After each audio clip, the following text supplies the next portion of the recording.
조갑제TV 시청자 여러분 안녕하십니까? 저는 조갑제닷컴의 조셉별입니다. 2023년 4월 20일 저녁 6시를 가리키고 있습니다. 백범 김구 선생이 북한 김일성의 통일전선 전략에 당했다라는 역사적 팩트를 말한 태용호 의원에 대해서 국민의힘 지도부가 경고하고 비판하는 이 모습을 보면서 정말 화가 났습니다. 완전히 썩을 대로 썩은 구제불능의 집단이구나 라는 생각이 들었는데 이렇게 무식하고 이렇게 비겁할 수 있는가라는 생각이 들었습니다.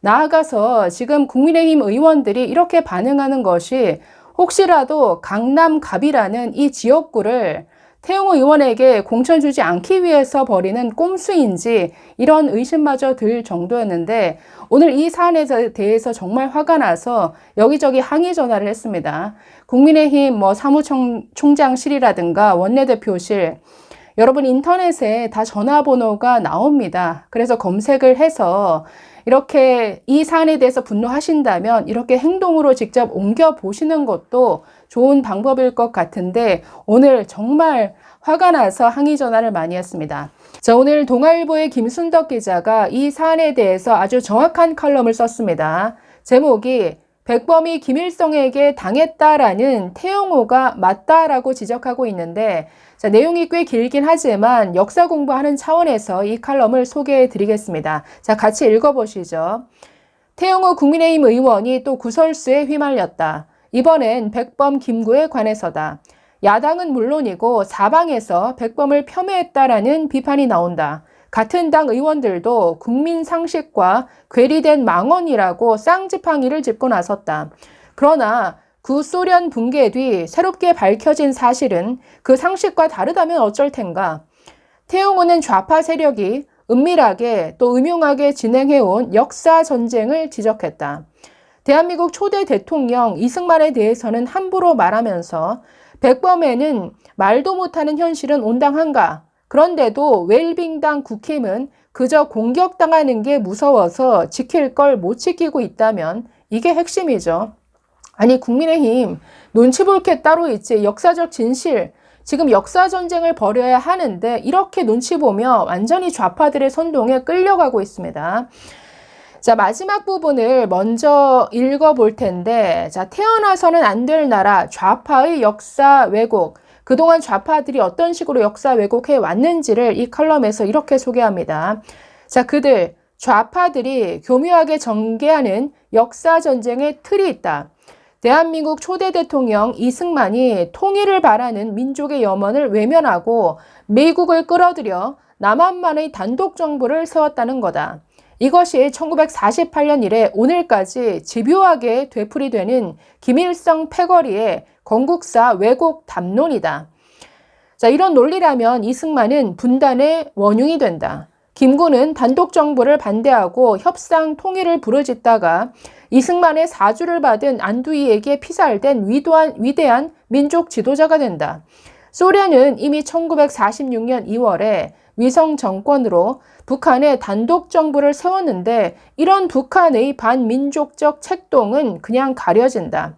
즉 우리나라는 태어나서는 안 될 나라, 북조선은 김일성의 항일 빨치산 투쟁으로 해방된 정통성 있는 나라라는 지긋지긋한 좌파 역사관이 그대로 살아나는 거다.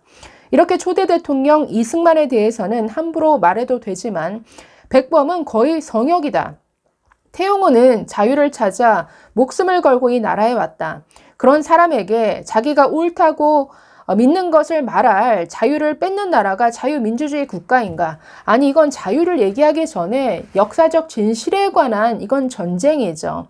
아니 좌파들은 끊임없이 이 대한민국이 태어나선 안 될 나라라고 역사를 왜곡해 왔습니다. 그래서 그 해방 직후에 건국사를 완전히 왜곡해 왔는데 그 프레임이 어떤지를 이렇게 지금 아주 압축적으로 설명하고 있습니다.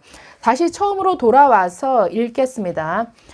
태용호는 뜬금없이 백범을 말한 게 아니다. 월간지 인터뷰에서 질문자가 국민의힘 최고위원이 된다면 역사를 바로 세우는 일을 하고 싶다고 밝혔더라 라고 운을 떼자 그는 이렇게 답했다. 지난 구정 때 KBS의 역사저널 그날이라는 프로그램에서 이승만 대통령은 통일정부 수립을 반대하고 김구 선생은 마지막까지 통일정부 수립을 위해 노력하다가 암살됐다는 식으로 역사를 다루는 걸 보고 깜짝 놀랐습니다. 북한을 모르는 사람들이 그걸 봤을 때는 김구 선생이 통일을 위해 노력했다고 하겠지만 북한의 대남 전략 전술을 아는 사람 입장에서 봤을 때는 김구 선생이 김일성의 통일전선 전략에 당한 겁니다. 김일성은 남한 단독정부 수립을 막고 공산정권을 세우기 위해 김구 선생을 이용한 겁니다. 그런 북한의 전략까지 알려줘야 정확한 비교가 되지 않겠습니까? 자, 여기서 김순덕 기자가 이렇게 지적합니다. 맥락을 봐주세요. 어디가 잘못된 대목인지. 여러분, 태용호 의원의 이 발언에서 뭔가 잘못된 부분이 있습니까? 뭐가 비판받아야 될 이런 내용인 거죠? 어처구니가 없죠. 자, 계속 보겠습니다. 좌우 합작은 공산당 통일전선 전술이다. 1930에서 40년대 유럽과 미국에서 좌경화 바람이 불 때 누구보다 앞서 공산주의의 본질을 꿰뚫어 본 사람이 이승만이었다. 나치즘, 파시즘처럼 전체주의 속성을 지닌 공산당은 다른 정당과는 공존이 불가능하다. 공산주의자들이 말하는 좌우 합작, 즉 통일 전선 전술이란 한반도를 공산화로 이끌 함정이라고 이승만은 판단했다. 남한만이라도 단독 정부를 세워야 한다고 주장했던 것도 이 때문이었다. 즉 이승만은 이 기만 전술을 꿰뚫어 봤다라는 것이죠. 아니 지금도 좌파들이 정말 그럴듯하게 얘기를 하죠. 너와 나의 차이를 인정하는 단계적 통일, 연방제 통일을 하자. 좌우 합작, 통일 전선 전술, 얼마나 말은 그럴싸합니까? 그러나 이게 공산화 전략의 그냥 그 함정이라는 거죠. 그 말에 현혹되어서는 안 된다라는 겁니다. 이걸 이승만은 꿰뚫어 봤고 백범 김구는 이걸 보지 못했다라는 거죠. 그들의 기만 전술에 속았다라는 겁니다. 자, 좀 넘어가서 당시 소련과 북한이 백범 김구를 어떻게 이용했는지 한번 보겠습니다. 자, KBS 역사저널 그날엔 백범이 1948년 4월 22일 평양에서 열린 남북 제 정당 사회단체 연석회의에서 연설하는 장면이 나온다. 조국 분열의 위기를 망구하기 위하여 남북의 열렬한 애국자들이 일당에 회집하여 민주자주의 통일 독립을 전취할 대계를 훌륭한 연설이지만 백범은 빈손으로 귀경할 수밖에 없었다. 구소련 붕괴 뒤 발굴된 소련 정보장교 레베데프 비망록에 따르면 이 회의는 소련이 배후 조종한 것이었다. 백범이 회의를 방해하면 미제 간첩으로 몰아세운다는 계획도 서 있었다. 스탈린은 1948년 4월 12일 김일성 동지를 위한 조언, 지령문에서 남조선 단독선거를 보이콧하게 만들라고 적시했다. 그러니까 모든 게 소련의 지시에 의해서 북한이 꿈이 쪼였다라는 거죠. 여기에 철저히 백범, 김구가 이용당했다라는 겁니다. 자, 계속 보시면 당시 김구, 김규식 측근들로 성시백이 포섭한 김일성의 첩자들이 포진해 있었다. 자, 성시백은 간첩죄로 결국 1950년 6월 27일에 처형당하는데 이 북한이 심은 간첩들이 김구 측근들로 포진해 있었다라는 겁니다. 자, 북한은 김일성 집권 내내 김구가 김일성을 흠모해 북한을 찾아왔다고 김구의 방북을 이용했다. 태용호가 김구 선생이 김일성의 통일전선 전략에 당한 것이라고 말한 것도 이 때문일 것이다. 그래도 그가 입을 다물어야 하는가? 자, 김일성에 속았다고 폄훼인가? 자, 계속 보시면 물론 국가보훈처는 백범에 대해 임시정부 시절 좌우합작을 일궈냈고 황국한 뒤에는 통일국가 수립운동에 몸을 던졌다라고 소개한다. 정부는 1962년 건국훈장 대한민국장을 추서했다. 태용호가 말한 대목을 다시 보시라. 그가 백범의 공로를 부정했는가? 아니 공은 공이고 과는 과라는 거죠. 정확히 평가를 하자는 겁니다. 자, 김일성의 평양 연석회의 초청장을 들고 김구에게 왔던 성시백은 김일성이 심어놓은 북로당 공작원이었다. 간첩이죠. 물론 좌파는 조작된 간첩이라고 주장하지만 1997년 5월 26일자 북한 노동신문은 민족의 영수 김일성을 받들어 용감하게 싸운 통일혁명 열사라는 제목으로 희대의 간첩 성시백을 찬양했다. 북한 간첩이 맞고 이 간첩이 김구 측근으로 있었다라는 겁니다. 자, 백범은 통일을 위해 몸을 던지면서도 공산주의자의 그 속성을 모르고 간첩인지도 모르고 김일성의 통일전선 전술에 당했을 수 있다. 공산주의자에게 속았다고 하면 폄훼인가?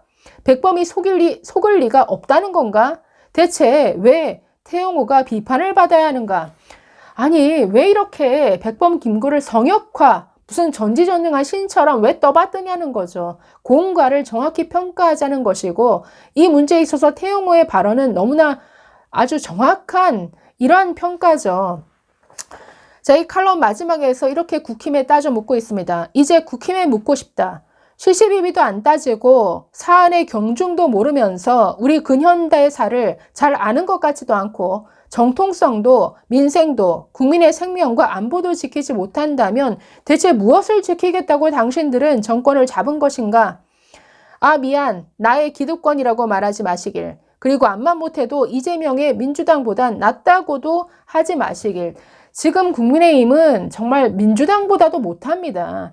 국민의힘 지도부는 정말 영원히 망가진 집단이고 이번 태용호에 대한 이번 사안을 보면서 정말 구제불능이구나. 지금의 김기현 체제로는 내년 총선 절대 이길 수도 없고 이 좌파 민주당과의 싸움에서 백전백패다라는 생각이 들었습니다. 정말 한심해서 항의 전화를 돌렸는데 여러분도 이 사안에 대해서 저와 같이 분노하신다면 행동으로 한번 옮겨보시길 바랍니다. 감사합니다.